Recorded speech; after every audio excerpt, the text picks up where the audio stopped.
America's number one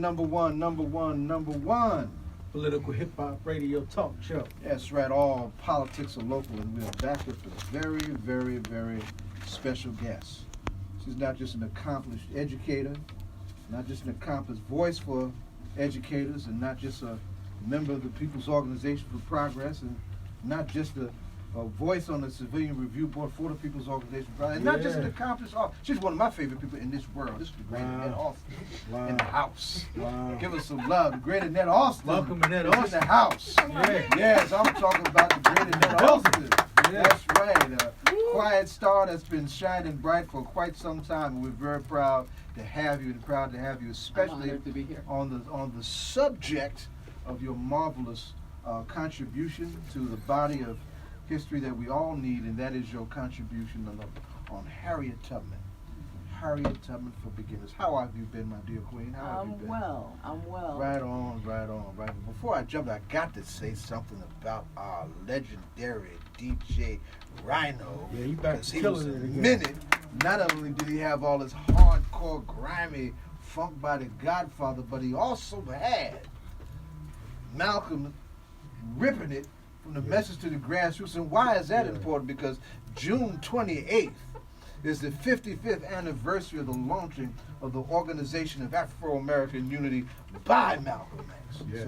So I had to give him that shout out and give the ancestors that shout out, because that's the line that I've been walking for a long time. As I say in the streets, X, as in Malcolm, is the answer. And I recognize that. I want to recognize this young man for understanding that. So DJ, keep riding, son. We need you. Keep riding like that. Yes. So, we got a lot to talk about today, but we want to jump right in and talk to our beloved guest on this incredible contribution that she made to Harriett Tubman. Let me do this way. The last time I did a session like this on some scholarship, we had Sister Noel in here talking about what she did to amplify Frederick Douglass's presence in this area, to amplify the abolitionist movement's presence in this area that was just a few blocks down, right? And she brought a professor with her. That's right. The young brother from I'm having a senior moment. I can't call his name now. Right. The young brother from Ghana who was doing this transcontinental reconnection, building on top of that scholarship. So on top of that comes this great black woman right here, who's given us this valuable contribution to the historiography of the great Harriett Tubman. So why don't you just, Annette, for a minute, just as you gather yourself, what in the language of hip hop, what set you flowing on this? And then people laugh at me because I'm an old head and I'm actually a jazz DJ. Having these things. I'm giving this shit my thing going on, but you understand what I'm saying. I remember that one of the first biographies I read, I was about 7 years old, and I read a book on Harriett Tubman as a child, and I was fascinated by her, as much of America was. The only problem is much of what we know of or knew of Harriett Tubman, we knew from children's books, which means we didn't have the whole story. Right. And so being given the opportunity to write this book gave me the opportunity to do some in-depth research, to look at the most updated information that was put out by experts who had spent years and years and years doing the deep research and archives and stuff that people who have their doctorates do. And so I spent time reading through all of that, and I compiled the information in the way, this is produced by For Beginners Books, and their books are geared toward high school, for a long time. I think from the 1970s they've been in existence. And so I learned quite a bit in the process of doing this, and I'm honored to actually have been given the opportunity to have done this. So how'd that come about? Well, a friend of mine that you know well, named Todd Stephen Burrows. Yes, yes. Yes, Professor Todd. was actually approached about doing the project. And he had a lot of things that he was doing, and he wants to do something on Ida B. Wells, and eventually he did. Yes, he did. He did. Very good. So he campaigned for me to do, he asked me if I was interested. And Wow, of course right. I was. I didn't know that. And so he campaigned for me to actually write this. I mean, I was, you know, they really took, this publishing company took a chance on me. And so I appreciate them doing that. I'm basically virtually an unknown for the most part. So this was fun. And my, I was able to get some resources from my cousin who had spent many years researching Harriett Tubman for her play. She's a playwright and actress, and she has a play out that's called Harriet Returns, and it was performed at Crossroads Theater in New York last year. And say your cousin's name. Let's get it out. Karen Jones Meadows. Okay, all right. And she was nominated for, oh my God, what's the name of the award? Dealing with plays in off-Broadway plays. I forgot the name of the award, forgive me. But she was nominated some for critical acclaim right, for she the did. production. She did. That is awesome. And so, you know, I have been watching her for years do this, and so I was familiar with Harriett Tubman also through the work that my cousin did, and she actually lent me a book that was very helpful in this as well. And so, yeah. Wow. Well, let me bring in our hostess with the mostest. Right, I'm glad she's got in here with us. The great Councilwoman Donna K. Williams just plugged up in next to me and whatnot. I just want to acknowledge your presence in the circle. You mic'd up? Can we hear you? Yes, I'm here. Let's hear you. Let's hear that. Let's hear that orange charge. That's it. Annette, it seems like I just seen you last night. Yes. Yeah, you know. I was like, PLP. Yeah. talking about? So we're doing our intro on her contribution, that is Harriett Tubman for Beginners. We gonna set some people free tonight? Yeah, well, okay. Let's Sound go. the drum. Send a Work. whole lot of people. Sound the Let's go. drum. That's The ones, right. but the ones that don't know they're not free. Yeah. Well, All right. Yeah. Okay. You know, it's education. Yes. Okay. You know, So that's incredible. That's good. That's a full story. That's a full family story. You know, and I didn't know the family background of that. That's really great. Right. To The know. fact. So we need to follow cousin's work. We need to follow her work. Right. Because that, you know, you can always come back to a play, and we maybe even need to look at what we can do on that front to even, bring that back around into this community. So so you got going. So what did you learn, and what do we learn by virtue of what's happening in that explosive volume that you have in your hands? Well, one of the things that we learn about Harriett Tubman, I think is really important, is the connection with her family and the fact that the Underground Railroad actually included her father as part of that, Ben Ross. A lot of people don't realize that, but he actually people would come to Ben Ross and say that they were ready to go. And so it was arranged, and Harriett Tubman would come and get them. But one case in particular, this man, his name I think was Jim or Joe, and I should know for sure. But they wanted $1,500 for him. He was tired of. He was basically just bought by this enslaved person who spent quite a bit of money for him. But because this slave owner wanted to show his power, he decided he was just going to whip him. And he had done nothing wrong. He was a good worker. He prided himself in being a really good worker and doing what he was told. But this slave owner wanted to show his power and show what could happen if he doesn't do what he's supposed to do, and so he whipped him. And so he was so incensed that this happened to him that he went to Ben and said, "Look, I gotta go. It's time. And so Harriett Tubman, he was part of a group that Harriett Tubman took all the way up to Canada, actually. And that the bounty for him was one of the largest bounties that was out. And, it had a lot of people really scared. I think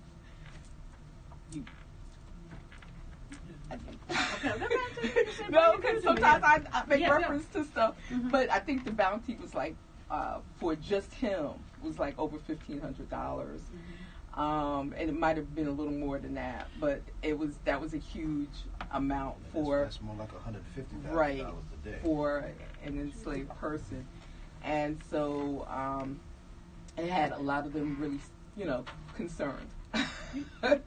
Annette, yesterday I heard a conversation about Harriet Tubman, and the conversation went that she had sought to free her family first, and her family was like, wait a minute, what about the food, what about this, and that took her another way. Does the book talk about that? No, but it does focus on the fact that her focus was on the family initially. When she arrived, when she freed herself, she got to Pennsylvania, Philadelphia, and she realized she wasn't really feeling free. I mean, she was free on one level, but she wasn't free to spend time with her family. Right. She was missing her family. And so she said, I'm not free until everyone's free. And so she made it her mission. She went and worked in Cape May for a while, doing domestic work. Cape May is where? In New Jersey. It's a segue. I'm coming back to that. Come on. And so she did some domestic work, raised up some money, and one of the first people that she rescued was her niece, Kizzy. Now, her niece's mother, Harriet's sister, had been sold some years back, and they never heard from her again. But Harriet was determined this was not going to happen to her niece. Her niece was married to a free man, and that happened often in that area. And they worked out a plan, and she met them at the Baltimore Harbor. And that whole story is in here too. It's quite it's interesting. It's a good story. I mean, this family was literally on the auction block. They were sold, and they were able to escape even through that. So that was all part of a plan and a strategy, and it worked. And so that was the first family member in her family that she saved. And I don't want to be redundant. Did you talk about why Harriet Tubman and not this person, not that, but why Harriet? Not yet.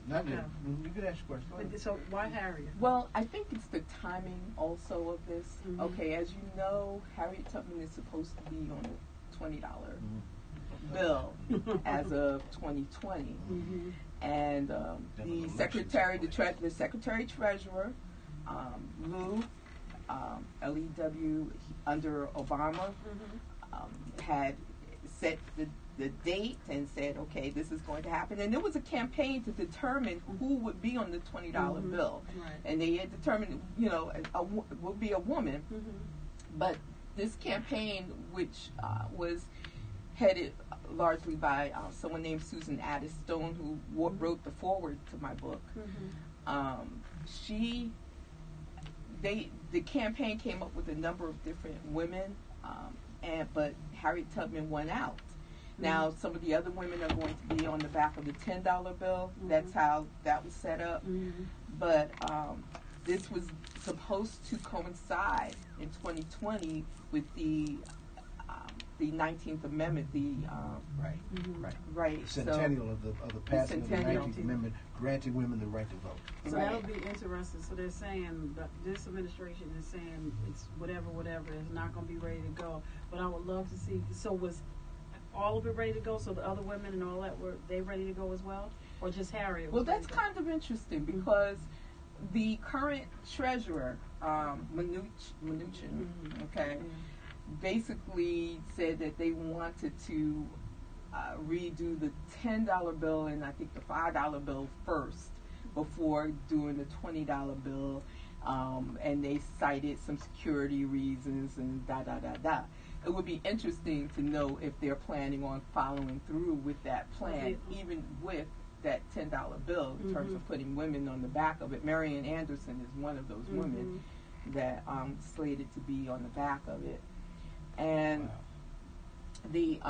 so that would be interesting in itself. However, what good news is that the Democrats have challenged Mnuchin's delay and actually said, the thing is they've asked the Treasury Department to investigate it, which to me is like going to asking the Foxes to to investigate the burglary of the hen house. So I don't know how that's going to work out, but if nothing else is bringing attention to this situation, it's making people ask questions, and it is going to be a fight. This is going to be a fight, and we're going to have to be willing to stand up and fight. Now, one of the things that people are doing, and I'm sorry I didn't bring this with me, but there's a stamp. There's, for those people who don't want to wait for the Harriet Tubman image to be on the $20 bill, there is a Harriet Tubman stamp, and please, I bought it. Please forgive me, I did not bring it with me, but you can take it, fit it over the image of the slave owner Andrew Jackson, and murderer, and you can place that image right over his image, and it comes out really great. You just have to make sure you center it correctly, and so people are starting to do that. And create their own $20. And here's the thing too: it's been said that it's not illegal to do that, because it's not. You're not destroying the $20 bill, So you're not defacing it really, so, or destroying it. So this book is Harriet Tubman for Beginners. What would be if I wanted to get these books and walk them into a classroom, what would be the optimal classroom to walk them in? What grade, what age? Okay, so high school ideal would be the ideal level, though, to be honest, I've used this I've had readings with young people as young as 8 years old, and you can read segments of this book to them. They get it totally. I mean, they ask questions. It's just amazing. So even though I'd say it's geared toward high school and first year college, it is written in a way, in a narrative way that you follow no matter how old you are. Sharp middle schools could handle it. Right. Okay. Readers. If you're a reader. If you're a reader, you're going to. Okay. Let me bring it back to Jersey on a couple of fronts, because this is where we are, right? You mentioned Marian Anderson. That's a personal connection for me, because quiet is kept.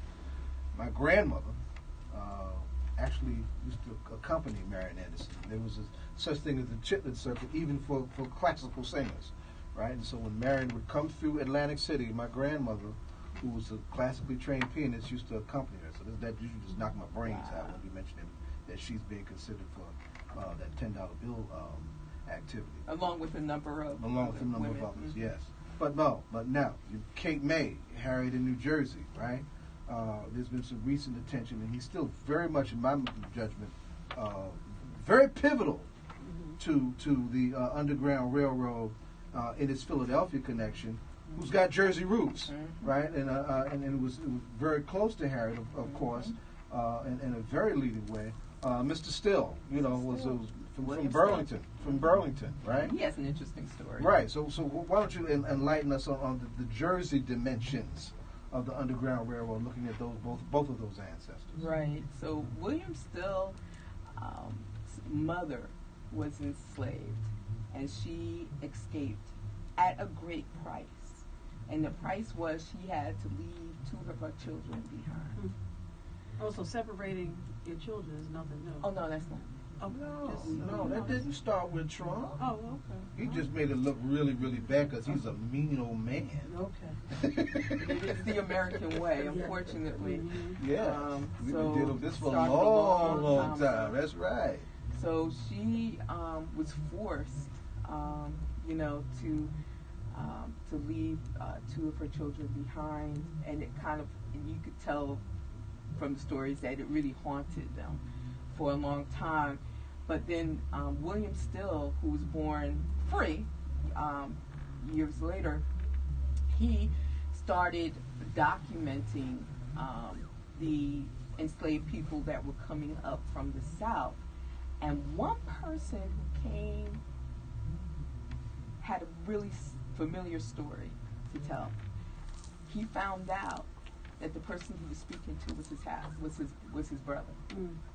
The person he was speaking to was his brother, and the other brother had unfortunately died, enslaved. But that, I think, pushed him even more to do what he was doing. And what was really interesting, I mean, they were tracking, they had to really be very careful with the records, the documentation that they were keeping. Right. And the reason why his documentation, his records are so complete, very smart man, he decided to hide them somewhere where no one would think to look, and that would be in the cemetery. He hid them in the hid the records in the cemetery, and so it's quite an interesting story. And yes, Harriett Tubman was very close to that family. And these are Cape May people? Well, William Still really was out of Philadelphia, but he had also a place in New Jersey as well. So, I mean, he was back and forth, I believe, between the two places. He had a place in New Jersey, and he also had a place in, and I think it might have been Lawnside. Yes. Yes. Where he Taking was. me to, oh my God, yes. Go ahead. Come on. And I thank Dr. Clement Price for that information. I learned that along. Say that name again. Dr. Clement Alexander Price. Yes. Who used to have tours down to Lawnside and talk to people about the history of African Americans in that area. Now, just I'm sorry, put a pin in this. Because if the Amistad legislation was fully implemented, this would be second nature to our students, and this would be probably Black and white. Yeah. The bill is for the infusion of Afro-American history properly into all curriculum, all schools. Yes. Not just those schools where we're a majority, but all our schools to help some of our children who are on the other side of the fence get educated out of their race. And it's incredibly important for them to do that because, see, here's the thing. We have not dealt properly with the original sin, which is why we keep going through the things that we're going through. People don't want to talk about race. They're skittish about talking about race, but that's because we really haven't dealt with it. Right. Germany has dealt better with its bad behavior, with the Holocaust. They've been forthcoming. They're still They've dealt with that in a much better way than Americans have with slavery. But even to your point that if an East Orange kid, and let's just say for sake, we just learn about, well, if we're doing Amistad, we're not just learning in February, but if we're just doing Amistad in February, and they were taught about Harriett Tubman, you put them children on the bus and take them down to Lawnside, Cape May, and say, hey, Harriett Tubman. Auburn, where we've gone to her house. I'm saying, but even right here in Jersey, and just say, hey, right here in this area, does Cape May pay any homage to Harriett Tubman? That's one place I haven't done Cape May, but if I go to Cape May, can I see the evidence of Harriett Tubman? That's a good question, and to be honest, I don't know that answer. But that's something to look into. That's something I to investigate, really. They should have something there. I got to bring you back to Lawnside, and you would appreciate this because I've never told you this. That I had an uncle, a great uncle, who literally died in office as mayor of Lawnside for 4 terms. Wow. James Bryant, right? Mm-hmm. And he was big. He was a Camden educator. Mm-hmm. Much like Rass was a Newark educator, wound up becoming mayor of Newark. He was a big educator who insisted, traveled in Africa back and forth regularly, brought the arts into Camden schools and all throughout that Camden County area. And right? I want to say they do it at Lawnside. Lawnside is say an important spot there was a on sister. Underground Railroad's history. It's a sister that's a mayor of Lawnside, I believe, and I believe she's what talked to me about Harriett Tubman and told me about her doing domestic work and things like that. So I know from at least I know the people of Lawnside know about it, but I'm just wondering, it's just to have something so tangible and real right here in Jersey to make it more to come up off the pages is really interesting to me, and to almost do the footsteps of Harriet, and I'm sure this, because the houses are down there are houses from that are still there, so there's possibly a house and everything that she worked in. They have a walking tour in Maryland around the National Historic Site that's there now, that opened up a few years ago, and that in that site you can go from place to place, and you can download an app that has like an audio of the different the information that goes with what you're looking at as you're driving around. Okay. And including the store where she was hit in the head with the iron and all of that, right? So it's really interesting, and yeah, I could see that being done. They could do that all the way up Now, to New Jersey or New Jersey. And you're an artist as well as a historian, and I always hear about how you have your Ava DuVernay and people when they're telling stories, they have what do you call creative? What's the word they call it? Everything is not true. They have their creative where they can creative licensing. And so the first thing I thought of was Roots when I heard Kizzy. And I don't know if that was was that a creative license? Was Kizzy actually a lineage of the family of Alexander's family? But that's immediately what I thought of Kizzy, because Kizzy was a key character in Roots.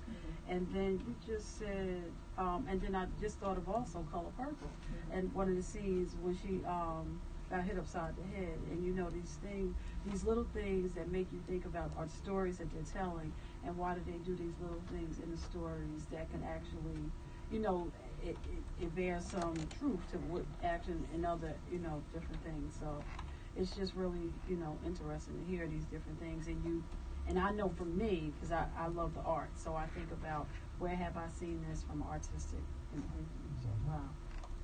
Well, one of the things that, in spite of Harriet's legend, I would dare say, as a serious student of history, that she is underrepresented in historical scholarship. I don't want you to chime in on that, right? There are actually very few good books on her. So when Annette's book came along, it really was a blast, in my modest judgment, that needs to sharpen it. There's been some decent. She mentioned her cousin's work. Right? Yeah, there's been some good stuff in terms of some theatric and some creative stuff, but it has taken a long time for historical college scholarship to give her the kind of attention that she's due. Chime in on that. No, I mean, it took a lot of work of people like Kate Clifford, Dr. Larson, who, like I said, spent years really researching her, and there were a number of other scholars too that I used as well that spent quite a bit of time reading it. But these are huge books, so big books, and that reflects the research that it took to really get it done. But I enjoyed every bit of this, and I learned quite a bit in the process. This was really a learning experience for me. I think that there's more that no. There's more that can be done in terms of getting more information. out to our young people, and I think this is a means to doing that. So because it's something that they can pick up and read and really truly understand all of the contributions that she made, and the depths of what she did, the depths of love it really took to do that, and courage it took to do this. So how many trips? How many trips did she make? 13, at least about 13 trips that she made. She said herself that she freed more than about 80 something people herself. She also laid out a plan for others to follow. So there were others. There were at least about 40, as documented by a newspaper account, that escaped around 1859. In fact, there was so many at one time that escaped that they started to clamp down on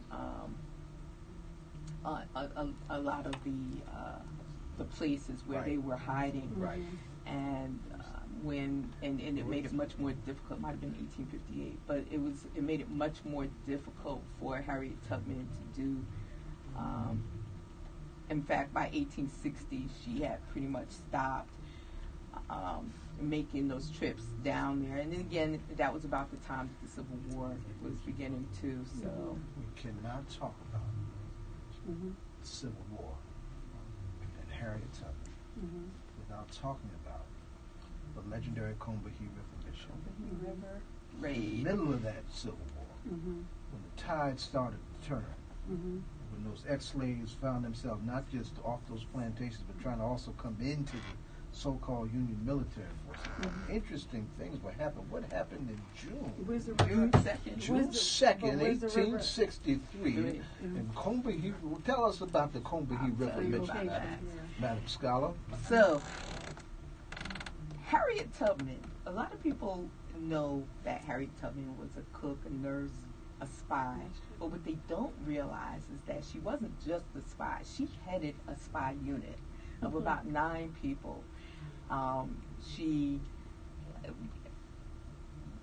was from Maryland, so she didn't know the terrain of South Carolina where she was stationed at that time. But she got people who did know the terrain, freed men, enslaved men. They went and did intel and did what they needed to do, and found out where the storehouses were for the grains and such, where the mines were located along the river.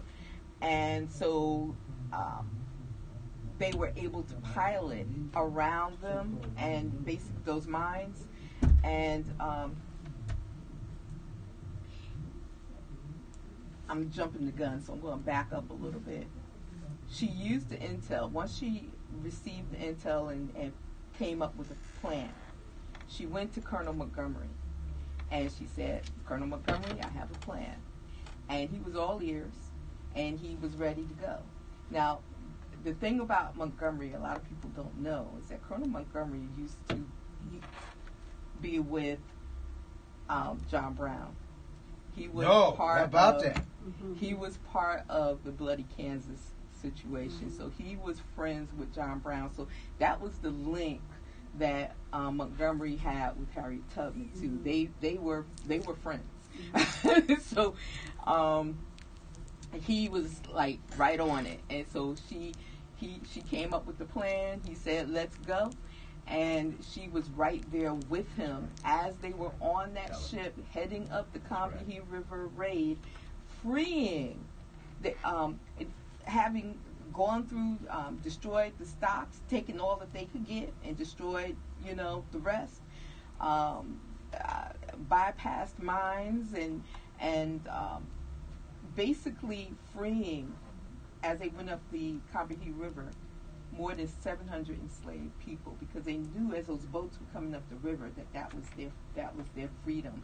That whistle, when they heard that whistle blowing, they knew that was the freedom whistle, and they started running to the river. That's right. And they took what they could take, and they ran. Some of them didn't make it because the slave owners were shooting, but more than 700 And where was the river at? Combahee River in South Carolina. in South In Carolina. South Carolina. And they made, and they went, and that river goes all the way up to, and connects to, so how, where did they get, to, of course, Maryland and Jersey? Well, no, Uh-huh. it's South Carolina, Right, so that's that's a all, yeah. distance. I don't know You don't know. exactly Okay. where Mhm. it led to, but I Mhm. know that they went up this river. They used that. It was so successful that they used this plan really for other initiatives as well, other raids as well. So it was. And today as I was coming in, the news was showing, and you just had the father and the baby at the river that just lost their life. Mhm. With Trying the to get to the freedom. migrants right there. But they just showed also a picture, a reporter who was at the border, and they had a picture of the migrants coming over, and they walked hand in hand, coming across the water because of the river and how the water was rising and making sure. And I'm just like, There is a parallel between. There's sure. an absolute parallel between what the South Americans are going through Mhm. and trying to escape oppression, Mhm. and what we went through escaping slavery. And I mean, anyone with eyes can see that correlation. Mhm. If these people that were escaping were white, they wouldn't have this problem. That's right. I keep thinking about If they were what was Labrador going on retrievers. in what was it? What was the name of the country where America took a certain number? Syrians, No. Croatia? It was in Europe. It was European. It was when Russia, the Soviet, It was one Syria. of the Soviet Union countries. It was. You about to say Croatia? I heard you say. It wasn't Okay. Croatia. It was another. It was another country, and I don't know. Somebody's going to remember it, but shout out to our Facebook listeners. Todd, weigh in on this. I see yeah, you. definitely.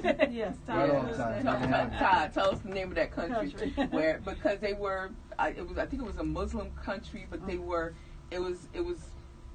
The people were very white looking, okay, and so everybody wanted to take them in. There was no, we can't take them in. There was, we took thousands of people in. Other countries took many of them in. It was part of that area, and so this country was known for embracing people who were running from oppression, and. But unfortunately, this country has also had a history of only embracing those that look like a certain way. Yes. If you were brown or yellow, even Asians had a hard time, getting into this country. So there's a long Chinese history. Exclusion Act. I was just thinking Right, of exactly. what was that when President Obama got 2008? Was that John Conyers or who? No, who was it? If you black, get back. Who was Brown stick around. Brown? Yeah. But who was that? I could. That's an old. Yeah, old but I saying. can remember him saying at the inauguration. Yellow, yeah. But I think of I want to say they're doing Scream right now with Harriett Tubman, and sometimes the arts plays such a tremendous part in bringing these stories to life and causing people to go back to go and do the research and say, oh, I didn't know this. And I remember there was an uprising in Egypt. And they basically studied civil rights, what happened during Dr. King and the marching and so on. And I would, we go back and look at some of these. The Arab Spring. If we were to look and people were studying some of these, it was very strategic. And this wasn't by chance with Sister Tubman was doing. She was very, strategic in her movement, from what I hear that you were saying, and that. Harriet Tubman was a military genius. Yes, and She absolutely doesn't. was. She's not appreciated Right. as a military figure. She John was a Brown called her the military general. genius. That's That's how right. she got That's the right. title the And general. a whole lot of us call her the general as a consequence of that. Right. Okay, so there we go, and it's just that, and look, and even while she's not getting the recognition, Charlie, somebody's using her work that Ironically, we come back to your point in terms of the connection with the arts. It's a wonderful young actress by the name of Aisha Hines, who did this extended monologue on the show. John Legend's, what's the name of the show? I think it's called Underground, and it didn't last, unfortunately. Right. But she did it. I mean, the whole hour. She did this extended monologue. It was as Harriet phenomenal. Tubman I saw that. around the time Oh, that my her book goodness. came out. And It was so well done. I was so God. impressed because Fell in really, love to with be it. honest, I Yeah. wasn't all that crazy about the document. I had my reservations. It took me a while to even look at it. Yes. The series itself, Right. Because it was just like, okay, I was. It was. They took some liberties that I was just like, okay, But when they got to the Harriet Tubman monologue, when they got to that part, I thought, wow, that was really well done. Powerful. It was really powerful. That was probably the best thing that they did out of that. And I wish it could have continued. I wish that series could have continued because it looked like they were, dealing with some things, But to help this country face this legacy. Well, this perverse schizophrenic legacy on racial oppression. You see? And right now this country is not ready to deal with it. The fact that we have people going around waving Confederate flags like it's their right to do that, and they just don't see any problem with it, and they're not really caring about the message that's giving. It's a problem. It is. It's a real problem. You don't see people in Germany waving Nazi flags. I was just in Union and I seen a Confederate flag, and I'm just like, it's just. And you were in Union, New Jersey, and you saw a Confederate flag. Yeah, 7 Did minutes you away. know that Kenilworth, New Jersey, was once the national headquarters of the Ku Klux Klan? Kenilworth. Yeah, we got some deep stuff going on. And this is not just the Garden State; it's the Soprano State, and it's the racial profile and Daddy State, and all of that stuff. I went to go get my car fixed in the place. I was in Georgia because my parents live in Georgia, and I went to this place to go get my car fixed. And this young man was behind the counter, friendly enough and everything. He came out and was going to help me, and he said, let's take a look at your car. And I was like, cool. But then I noticed that he was handicapped. He was in a wheelchair, and he came out from behind. And I said, on the way in, I had seen a car in the handicapped space, and in front of the car was the Confederate flag thing. I said, okay, buddy. I said, tell me that's not your car out there. And he said, yeah, that's my car. I said, So I'm not leaving my car here for you to look at, okay? But why? Okay, you don't get it? Okay, I gave him my card. I said, call me. I'll explain it to you. I don't have any problem with that. But I'm not leaving my car here because you fully do not understand how offensive that is. And so I left. I was totally, I was incensed though. I was like, really don't get it. But we have to have the conversation. Yes. And we're not really having the conversation. And it kills me. Even when I see little bits on TV and stuff, they're not asking questions. Because, they'll talk about, it's our history. It's our white Confederates. Well, it's part of our history. Well, yeah, so, if you were a Nazi, your grandfather was a Nazi, Trump's grandfather was a Nazi. You know that, right? Trump's father was a Klansman. Right. And his grandfather was a Nazi. That's right. So this ain't about his age. The York Times said that. But it's not something you necessarily want to be proud of. You don't want to. You're not going to wave a Nazi flag because your grandfather was a Nazi. Right. You know what I'm saying? Right. So you need to be talking about how you can do some reparations to repair the damage of your great grandfather, but they're not slave seeing masters, and all of that it. stuff. The problem is they're not seeing it as a problem, and we're not. They're not recognizing we're the damage to copy and mimic, and not teaching. So there's no empathy or discussion to understand, and it's just going on, and it's very it's sad. It's very challenging. So DJ Rhino, as a segue to this segment, included, as I shouted him out early, the great Malcolm X. Today is also the anniversary of the founding of the OAAU back on June 28th, 1964. Malcolm said something here that we can wind our discussion up with with this child. We started talking about education. He was asked, in Egypt, what is the primary way that America is going to address the question of education, a question of racism in America? And Malcolm made it place is education, right? And education starting with the media on down. If we can have folks thinking in World War II that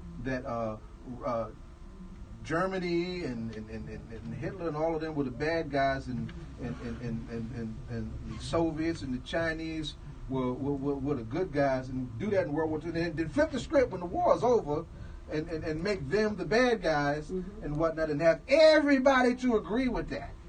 You know, why can't we do something truthful that humanizes our history the way it's supposed to happen? You know, so I mean, in our winding remarks, then, where should we be going next with the question of education and the legacy of our Harriett Tubmans and trying to push the dialogue further? Can I say one more thing too? As much as I want people to read my book, and I do, there's another book that people need to read if they really want to deal with racism, and this is a book that Larry talks about all the time.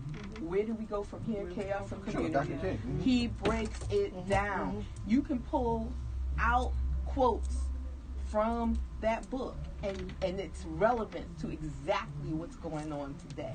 There's a chapter dealing with white backlash. I mean, I'll be darned if he does not lay out exactly why we are dealing with what we're dealing with. And it's a book that everyone, black, white, yellow, and everybody needs to read this book. And then we need to deal with it. We need to have book clubs and everything around that book. And this is why education and reading, and there's many different forms of education, but reading is just fundamental. You know, one thing the teacher try to fight us not to learn how to read, but read often, read everything you get your hands on.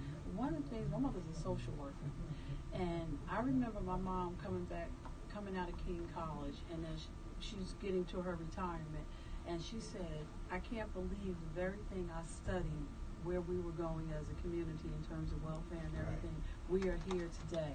And she said, you know, how they forecasted, you know, putting people off the rolls and tearing this and that the money is and everything, but it's very so reading is very, very, very important. So we have to learn how to chew bubble gum and walk. So we're going to read Harriett Tubman for beginners, and then we also have to read Where Do We Go From Here. Yeah, read everything. That's right. Read everything.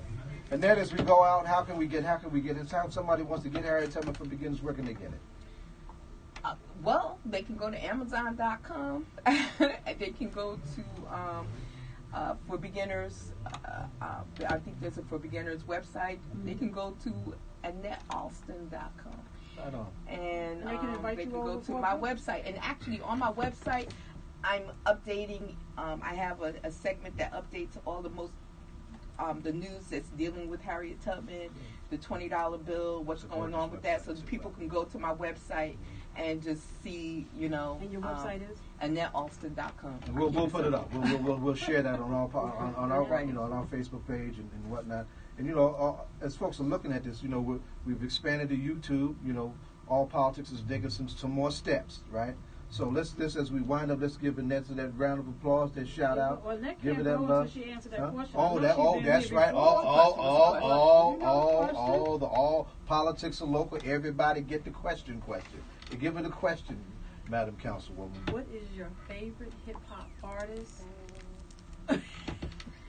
Forgot how old I am. You buy it, because I was struggling with this too, so I, you know, there's some places to go. We'll go. Okay, I'm gonna go with oh my God, I can't even say his name. This is Snoop. I'll go with I like Snoop. I like You Snoop. said Mr. You like Snoop. Snoop Doggy Dogg, because he came out with a religious album recently and got an award for it. He won, right? So I mean, and, you know, I'm trying to grow up. Snoop is doing some things. Snoop is went to Jamaica, and they said you are not. They said to him, you're not Snoop Dogg anymore. You're Snoop Lion. So all right, Mama is woo. All right, our queen. Ask a question. We did. Yeah. And did say the address. We did. Right, I did it. We did, Mom. The boss has come into the studio. We'll make sure we hit all our marks and try to use some theater language. We hit it. We hit it. Let's give a round of applause. A great Annette Alston in here, a great contribution to our scholarship, our historiography on the incomparable and the legendary Harriett Tubman. Wonderful ancestor. There's so many places to go with, you know, making this a part of your living, making this a part of your humanity, and all of our efforts to try and humanize further this place and this time that we live in that we're responsible for. You know, we have the blueprint for some incredible folks by which to do that. So this is All Politics Are Local, America's number one hip-hop talk radio here live at Rutgers University at Paul Robeson Campus Center. DJ Ryan.